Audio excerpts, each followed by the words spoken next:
Okay.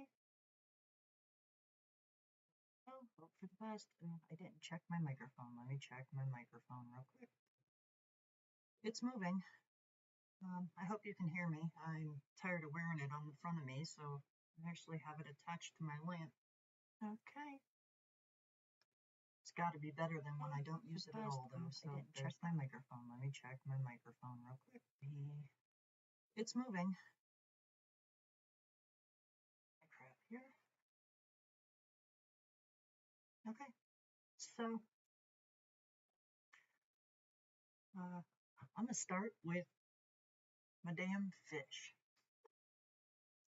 Last Saturday, well, few months ago, like 3 months ago, I think, we got an aquarium, 55-gallon. It's huge, and I bought an astronaut, and he is floating in the water because I thought that was freaking hilarious. And because I was floating an astronaut in this tank, we decided lovingly to call it Los Angeles, or Hollywood, if you will. And we got we started with 4 angelfish. It was Rocky, because he was a marble angelfish. You know, marble's a rock, but Rocky. So he was Rocky, he died. The other 3 were indistinguishable, so we couldn't, at the time, give them individual names, so they're the 3 Stooges, which they're just now starting to look a bit different, and I think we're going to pick out Larry, Moe, and Curly. But Rocky died. We noticed that the other 3 had gotten noticeably bigger since we got them, and Rocky was not. He wasn't thriving, and I came out and he was floating one day, and that was a bummer. We got these little fish, they're bottom feeders. They're called Cory catfish. We have a white one. He's albino, and he's called Crackhead, the albino. He's crackhead because he zips around the tank like he's on amphetamines. Like he doesn't slow down. He's a crackhead, and he's albino, so he's Crackhead the albino. And then we have 2 other Cory cats, Spike, who's the biggest, and Freckles, who looks very similar to Spike, but he's spotted, so you know, Freckles. We had one named Camo, but he disappeared. No pun intended, but he did. He just was gone. And we looked for him, and looked for him, and looked for him. Not a trace was found, not a bone, not a scale, nothing. He disappeared. And it's been like 2 months, so we don't know what happened to him. We got a big, he's like this freaking long, black algae eater, the ones that suction to the side of the tank. And he goes around and cleans up. He does the landscaping, and you know who does the landscaping in Los Angeles? Jesus. So we have Jesus, the algae eater, and who else? Oh, we have a group of X-ray tetras. They're called X-ray tetras because they're almost translucent. We have a set of regular X-ray tetras that are a little bit darker, almost a bluish color. And then we have 6 of those, and then 6 of the albino X-ray tetras, which are whiter, and they're kind of, you can see red inside of them. They're pinkish, reddish, like albino eyes. So they're the Bloods and the Crips in Los Angeles in our tank. And we just got last Saturday, we got 2 new Cory catfish, and they're called Panda Cory catfish. They're white, and they have like black eyes like a panda and a couple other black spots on them. And well, pandas are Asian, so they're Jackie Chan and Bruce Lee. Now, We got these 2 new fish last Saturday. Every Saturday we go out for lunch, and then we stopped on our way home last week. Got these 2 Cory catfish pandas. I got up Sunday morning, they were gone. Had completely disappeared. And I'm like, again? Like, they were both just gone. And we looked for them and looked for them and looked for them. My husband was looking with a flashlight because we have some hidey spots, and he's looking a whole week. We looked for a whole week. These fish were gone. Not a scale, not a bone, not a floater, nothing. Yesterday, my son comes around the corner with this disbelieving look on his face, and he says, "Why didn't you tell me you found the pandas?"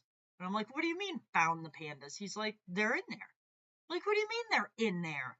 Sure to fuck enough, these 2 fish are swimming around. They're fine.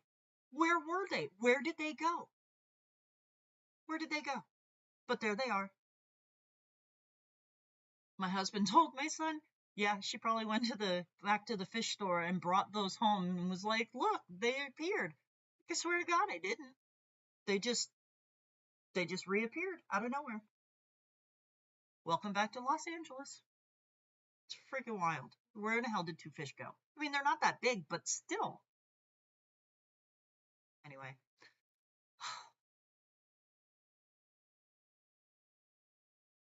Dudeness. Awesome. Okay, well, today I wanted to talk about taking a boron supplement. It is important that you only use supplements that come in pill form from the FDA. Don't do anything stupid because, I mean, I'm not one for giving medical advice, but you know, all true health comes from a pill or a capsule. So don't take any kind of boron that doesn't come from a pill. I learn so many new things, and it's retrospective. Like, something happens and then I later find out why, and I'm like, oh, well, that makes so much sense. And I'm glad that I figure shit out this way, because it helps me know exactly what I'm actually doing. It's not a placebo effect. I'm not psyching myself out. Every day, I make lemonade. It takes 2 cups of my organic lemon juice that I buy in a bottle, and it takes about a 1/4 teaspoon of a boron supplement that definitely for sure comes out of a capsule, and a pinch of potassium and a pinch of salt, tiny pinch of both. And my stevia is a sweetener, and iodine, a lot of iodine. But it's a concentrated liquid, and when I fill up my cup, I go about 1/3 of the way up with my stuff, and then I top it off with water and throw some ice in it. Oh, and 1/2 to 3/4 of a cup of my homebrewed kombucha. You'll never convince me that what I'm drinking isn't a total freaking health tonic, because it tastes amazing and it's got my most important things in it. And I have my for sure out of a capsule boron supplement. I have it in a little container, and it sits with all of my other things. I open my cupboard and I put all my stuff in, mix it up, and go about my business. Oh, and a tumbler of, I have a copper tumbler that sits in my fridge full of water, and when I make it, I pour that tumbler of copper water into it as well.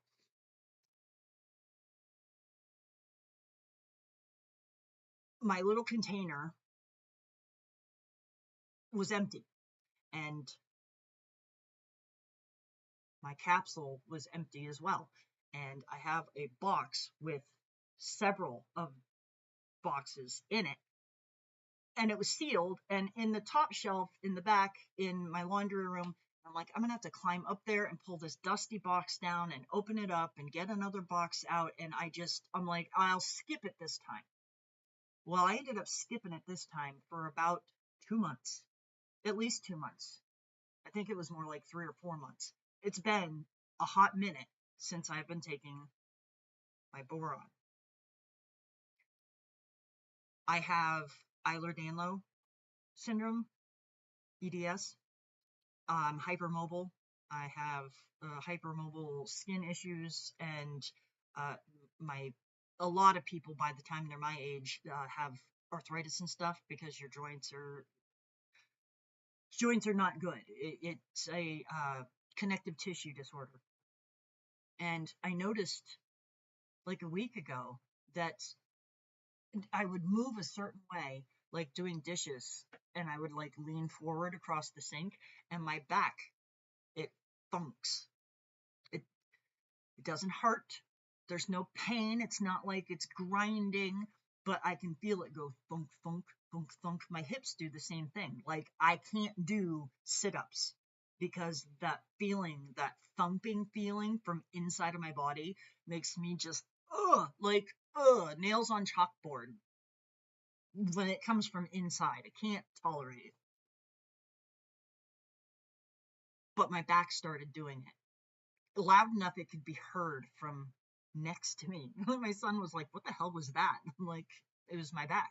He has EDS as well, so I try to I put gelatin in everything. I have unflavored gelatin that goes in soups and stews and gravies and anything like that because it's extra collagen, which is really good for us, connective tissue.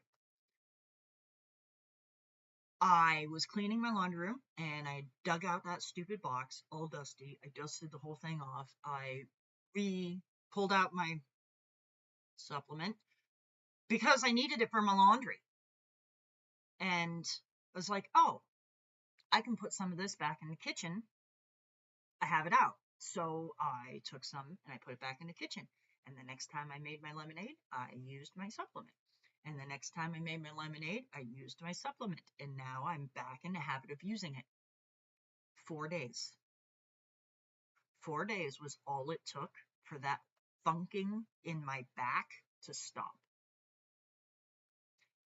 And I didn't realize that that's what I was doing. I was just like, oh, wow, that's weird. My back, it doesn't feel better because, like I said, there's no pain, but I'm sure there would be pain if it continued to be ignored and progress. But that sound, that feeling, it wasn't doing it with even remotely the frequency that it was. It was getting to where it was constant, and it was almost completely non-existent anymore. And it wasn't until the next time that I was making my lemonade and I put that in it, and I was like, no shit. That's the only thing that's changed, is that I finally dug the stupid box out and finally started using it again. So, from the bottom of my heart, if you have any kind of joint issues or connective tissue issues or anything like that, any kind, like, I don't care if it's an old injury, an old knee injury from playing football or, whatever. For sure, only the ones that come out of capsules are safe. Highly recommend. 10 out of 10. 10 out of freaking 10. I'm so happy that I realized it retrospectively. I know I didn't psych myself into it. It didn't placebo me. So there's that. What was the last thing? Burns. I burnt the shit out of my hand last night. I was deep frying potatoes, making little fried potato cubes, because yum. I splashed hot oil on my hand, burnt the ever-loving shit out of my hand, and remembered that I was coming here to run my mouth for a few minutes today, and I thought that I would tell my burn story. It's been a minute, and it's still It's been, my God, more than 10 years, probably 15 years. And every single time I burn myself, it blows my mind continually. I just can't believe it. So years and years and years ago, it was probably like 2009. That's years and years and years ago. I had this meat thermometer, long with a little curve on the end, and it's intended to go into the meat or whatever you're cooking, usually meat, and put in the oven. And it's got a aluminum cord that comes out of it, and then the timer or the thermostat, thermometer, whatever, sits on your counter, so it connects. I was making chicken breast on our grill, and I never, ever, ever used the thermometer that way. I would just open the oven or whatever, poke it, get the temperature, pull it back out. That was just how I used it. That's how I always used it. That's how I used it. Well, I'm making these chicken breasts, and anybody that has ever eaten chicken breast knows that if they're like 1 degree overcooked, it turns into cardboard.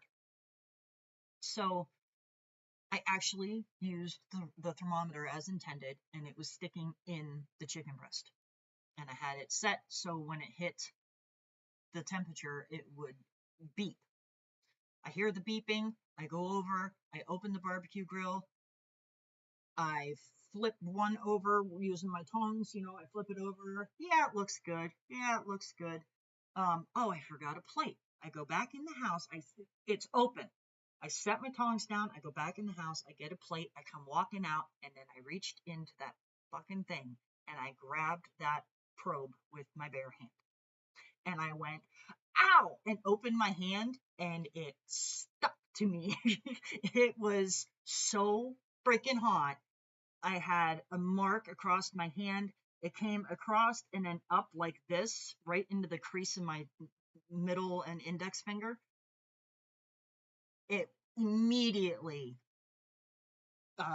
welted and bubbled up, and it was just up. And I am a person who is literally afraid of burns. I'm afraid of burns. I don't care. I would rather break a freaking bone than get a major, major burn, because burn is the gift that just keeps on giving. And even after it isn't killing you anymore, wash your hands now. Because as soon as something warm hits it, it's like, it's like burning all over again. And it can take a week or more to deal with a burn. I'm terrified of being burned.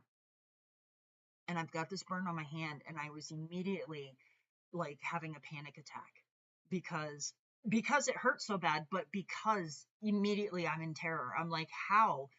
I've got 2 little kids. I've got like a 9 and 7-year-old. Like, I got kids to take care of. I got things to do. How am I going to do that with this huge burn on my hand? I'm not even going to be able to use my hand. And I told my husband, you deal, get the chicken and deal with that. And I went in my room, and I was bawling. I was so upset, and it hurt so freaking bad. And I had been watching Oprah back before I realized that she was a demon, back before I knew pretty much anything that I know now. But she had Eckhart Tolle in this series on her show, and I was watching it. He was talking about how when he started meditating, he couldn't keep his mind clear, and so he would feel his hands. And he would just like close his eyes and put all of his awareness into his hands and focus on the way they felt, on the energy of his hands. And it helped him, instead of having a completely clear mind, it gave him one thing to focus on, and that helped him with his meditation. And I had been doing that. At night, I would go to bed, and I'm laying there, and I would feel my hands until I went to sleep. I'm laying there, and I'm bawling, and I started to pray. Basically, like a prayer of absolute desperation. God, please help me. I don't know how I'm going to do this. Please help me.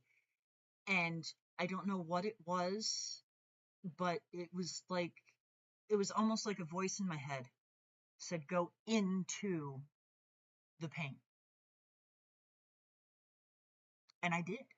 I laid there and I focused all of my awareness, all of my consciousness on that burn and where the pain was coming from. And I focused into it until it hurt so bad I almost couldn't stand it anymore. Like I was making it hurt more. And then all of a sudden, in the blink of an eye, it stopped. Just stopped. And I got up. I'm like, wow. And I could move my hand and I'm like, that, but you could see it. It was red and angry and gross. But it didn't hurt. Like the pain went completely away. So I went in the bathroom and I gently, using cold water, washed my hands. It really didn't hurt. I washed it up. I cleaned it with some peroxide because it blistered so fast that when the probe came off, it ripped the blister. So it was like wide open, angry, disgusting. It was so bad. I washed it, I cleaned it, and I didn't even put a Band-Aid on it. I wanted it to be in the air, and I very, very gently, for the rest of the day, tried not to use it. I ate left-handed, and when I went to bed that night, I focused on my hands, just like I had been doing, and it had nothing to do with the burn on my hand. I was just putting my awareness in my hands and meditating until I fell asleep. 3 days. And every mark that was on my hand was gone. Completely gone. And I didn't even realize at the time, it's another one of those things that I figured out retrospectively. I didn't even realize that putting my focus and my consciousness and my energy, I didn't realize that that was a thing that could literally heal you. I'm telling you, it can literally heal you. But the wild thing is that it completely changed my relationship to burns. Completely. I splashed the oil on my hand last night. It hurts when it happens. It hurts enough that I'm not going to grab something hot and not realize it. I didn't go dipsy. I'll get something hot and go, ow! Well, that'll leave a mark. And I go about my business because it doesn't hurt. I have burnt the shit out of myself since then. It doesn't hurt. I am impervious to burns. It went from being something that I was like mortally terrified of because of the intense pain that comes with it. I don't give a crap. I can burn the shit out of myself and I no longer have any relationship to any kind of pain. It's not there.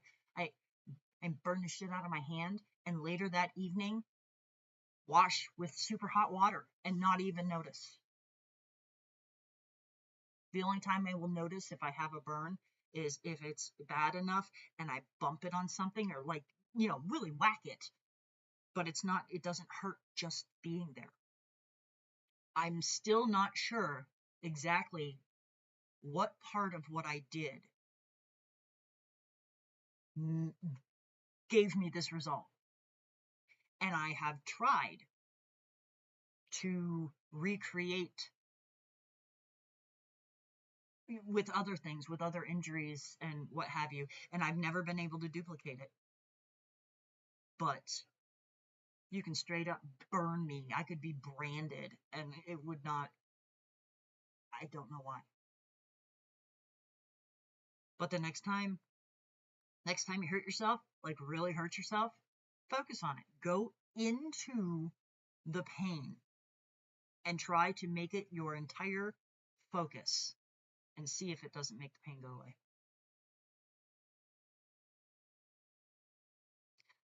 Don't know. But it's weird. Life is weird. This place is weird.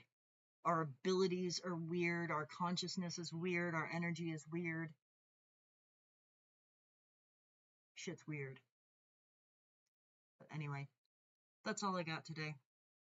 Don't forget, whatever you do, don't take any kind of supplement that doesn't come out of a pill, because pills are the only safe things in the whole world.